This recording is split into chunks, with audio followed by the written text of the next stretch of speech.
memang secara beberapa asumsi saya melihat memang cukup konservatif, karena juga memang pastinya mempertimbangkan adanya resiko yang masih mungkin terjadi di tahun depan.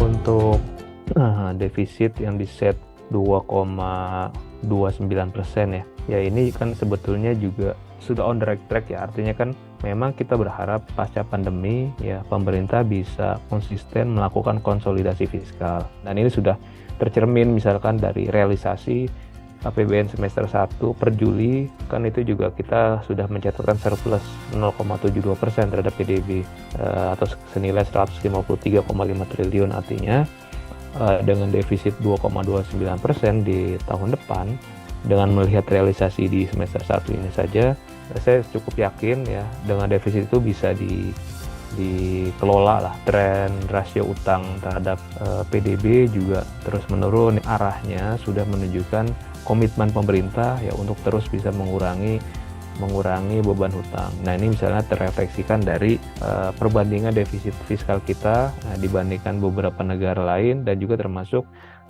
debt ratio kita juga tadi di tahun lalu 39,6%. Artinya sudah lebih baik dibandingkan tahun 2021. Nah, tetapi tentu yang meskipun defisit tersebut masih jauh dibandingkan ketentuan keuangan negara 60%, tentu kan yang perlu kita melihat adalah bagaimana pemerintah bisa terus melakukan pengelolaan pembiayaan atau utang itu dengan lebih efisien lagi. Dan sebetulnya saya melihat ini sudah terrefleksikan dengan yield soon 10 tahun kan tahun depan tuh 6,7%. Cukup rendah dibandingkan tahun ini 7,9%. Mudah-mudahan ini bisa terus dijaga ke arah sana, penurunan bunga utang pemerintah, sehingga bisa mengurangi porsi belanja bunga utang terhadap belanja pemerintah pusat.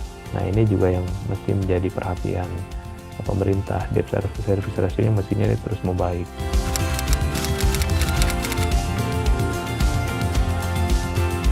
Saya melihat bahwa ini menjadi APBN yang sangat krusial di 2024, karena ini akan menjadi APBN sebagai landasan ya, bagi keberlanjutan pembangunan di periode pemerintahan mendatang.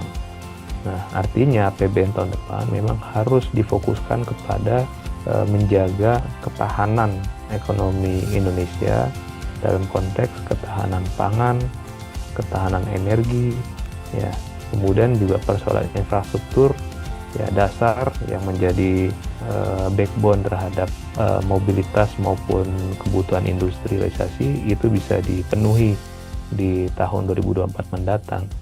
Nah, kemudian juga tentu anggaran-anggaran yang berkaitan dengan manusia, baik itu anggaran kesehatan, anggaran pendidikan, ya, anggaran perlindungan sosial, itu tetap mesti menjadi fokus pemerintah ya, karena kita sedang sama-sama memiliki ekspektasi ataupun cita-cita yang sama menjadikan Indonesia maju di Indonesia Emas 2045.